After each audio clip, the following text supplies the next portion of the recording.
de las partes, la intervención socioeducativa.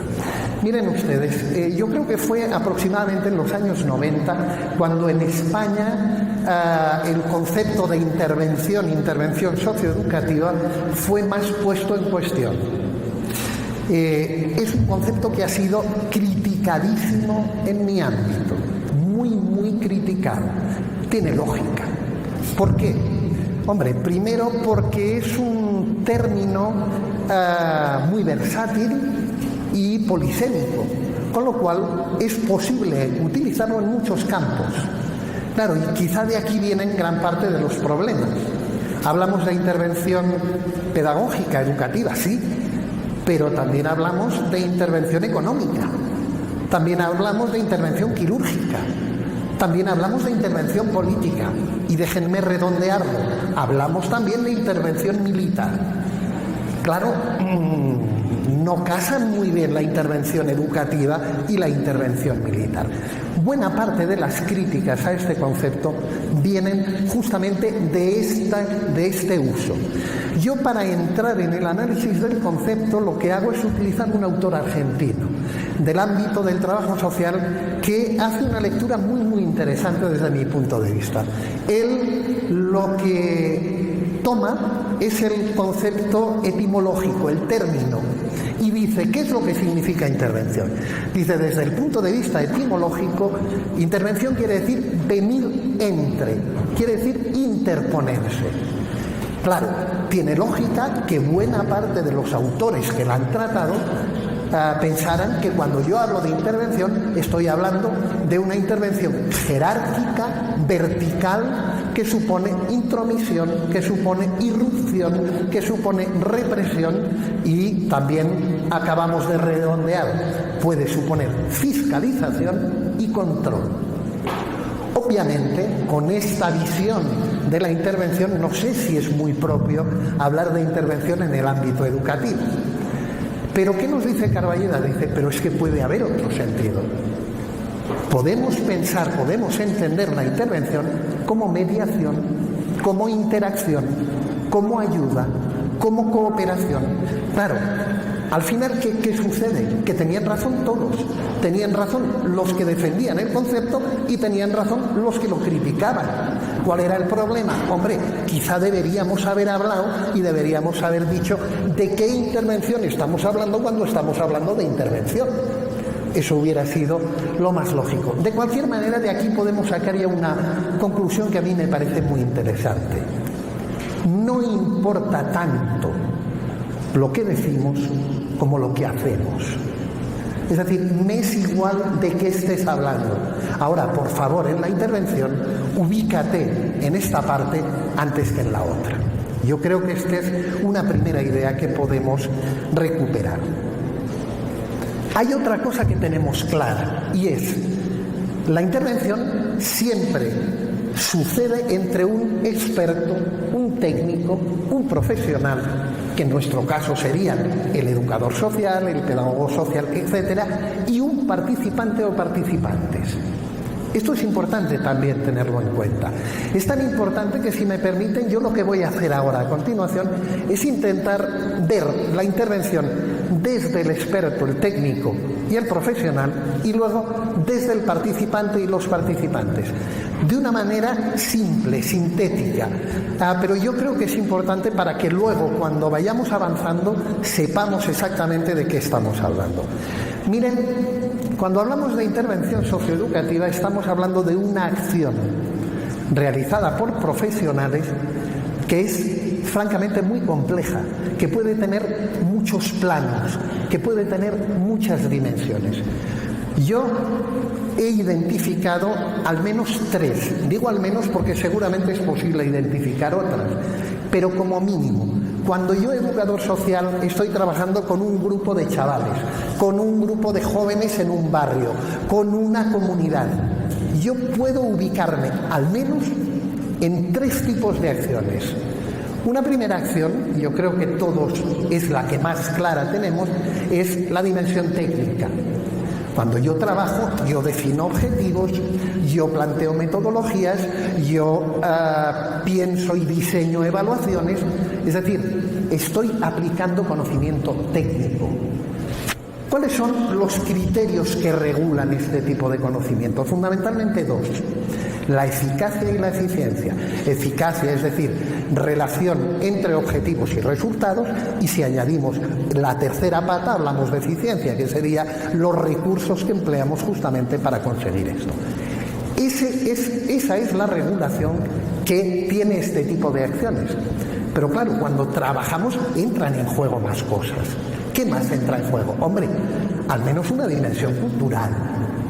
Yo supongo que todos ven claro un poquito ya por dónde voy. Lo que estoy utilizando es la teoría de Habermas de los intereses constitutivos de saberes, que elaboró en el año 1968. Es una teoría que se ha utilizado hasta la saciedad en el ámbito educativo, al menos en mi país. Volviendo, claro, cuando yo estoy trabajando con esta comunidad, con esta gente, se están relacionando también nuestras identidades culturales.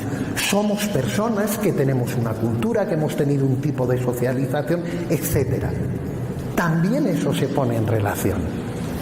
Y como mínimo hay una tercera, que la tercera sería la dimensión política. Esto nos lo dijo Freire hace muchísimos años.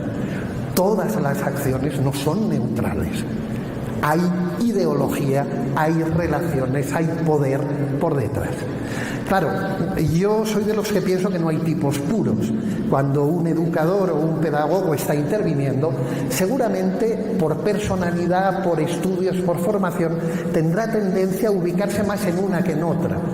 Pero yo creo que normalmente en nuestras intervenciones va a haber una mezcla variada entre estas tres dimensiones, y muchas veces quizá vamos a enfatizar una u otra en función de la situación concreta en la que nosotros vamos a estar trabajando. Bueno, esto es desde el punto de vista del educador, del pedagogo. ¿Qué es lo que hace? ¿Qué pasa con los participantes? Miren ustedes, yo les suelo decir a mis estudiantes, en los últimos 20, 25 años, si miramos un par de décadas atrás, si analizamos las relaciones entre la técnica y el común de los mortales, lo que dibuja cómo funcionábamos es este juego. Es decir, aquí arriba estaban los técnicos. Eran técnicos, ¿por qué? Porque sabían cómo había que resolver los problemas de la gente normal, es decir, nosotros. Entonces, el técnico te decía, oye, tú te tienes que tomar estas pastillas y te vas a poner bien. El técnico te decía, oye, para conseguir estos objetivos hay que utilizar estas metodologías. Oye, etcétera, médicos, enfermeras, todo lo técnico. ¿Qué ha pasado en estos últimos 25 años? Ha pasado esto. Nos hemos puesto al nivel. ¿Qué significa eso? Que un buen profesional, sea del ámbito que sea, tiene que contar sí o sí con la otra persona. Dejadme que lo diga de una manera clara y contundente. Nadie en el mundo sabe tan bien como yo lo que me pasa cuando me están pasando cosas. Nadie. Por muy psicólogo, pedagogo, médico, lo que sea, nadie. Me podrán decir, a usted le pasa, usted tiene... Ya, pero cómo me siento yo, lo sé yo, nadie más. La teoría pedagógica no ha sido ajena a este planteamiento y a estos cambios. Y hay muchas teorías del ámbito socioeducativo que han caminado hacia este planteamiento. Por citar algunas, la teoría sociocultural de Vygotsky, por ejemplo, la teoría de la participación periférica legítima de Etienne Wenger, la teoría sobre la elección, la teoría moral de John Dewey y sobre la educación democrática, los planteamientos de Paulo Freire y la educación popular, la teoría sobre el empoderamiento de Rappaport, Zimmerman, etc. Todas estas teorías se dirigen hacia ese planteamiento que yo les decía. Eso me ha llevado a elaborar 4 principios, que son principios relativos a, y ya lo voy a plantear de esta manera, de los receptores de la intervención socioeducativa. ¿Cuáles son esos principios obtenidos a partir de estas teorías de las que yo les hablaba? Pues miren, el primero es que yo soy el protagonista de mi vida y cada uno de los que estamos aquí lo somos de la nuestra. Yo creo que eso es algo importantísimo, que yo como educador lo tenga en cuenta cuando esté trabajando contigo, porque tú eres quien vives tu vida, no soy yo, por muy técnico que sea. Segunda idea, aprendemos, crecemos y nos mejoramos a través de nuestras acciones y nuestras actividades. Yo creo que esta es otra idea clara. Hay que hacer cosas. No es suficiente con decir, con hablar, hay que hacer. Porque es cuando hacemos, cuando realmente crecemos y nos desarrollamos. 3. Las relaciones interpersonales son mediadoras de nuestros aprendizajes. Aprendemos a través de la relación con nosotros. Y 4, por último, y aquí seguro que van a reconocer una vez más a Freire, nadie educa a nadie de la misma manera que nadie empodera a nadie. Nos educamos y nos empoderamos a través de las relaciones que mantenemos con las personas de nuestro entorno y a través de las acciones y de las actividades que desarrollamos. Creo que es muy importante que tengamos esto en cuenta a la hora de trabajar con los otros, porque el otro con el que yo trabajo no es un objeto, es una persona que tiene una vida, es una comunidad que tiene una historia, es un grupo que tiene unos vínculos, y eso tiene que formar parte sí o sí de la intervención socioeducativa. Es eso lo que me lleva a decir, hombre, quizá tenemos que empezar a cambiar un poquito la manera de mirar y quizá tenemos que pasar de una relación vertical en la que hay un educador. Me gustaría que no fuera así, pero estoy seguro que muchos de ustedes todavía siguen utilizando estos maravillosos términos de los que nos ha dotado la pedagogía de grupo diana. Yo no lo puedo decir sin hacer este gesto. Es decir, yo tomo en mi flecha mis objetivos, te lo dirijo a ti y seguro que tú vas a aprender, tú vas a cambiar tú. Creo que no van así las cosas hoy. Quizá en otro tiempo lo fueron, pero en la actualidad no. Creo que hay que cambiar de planteamiento.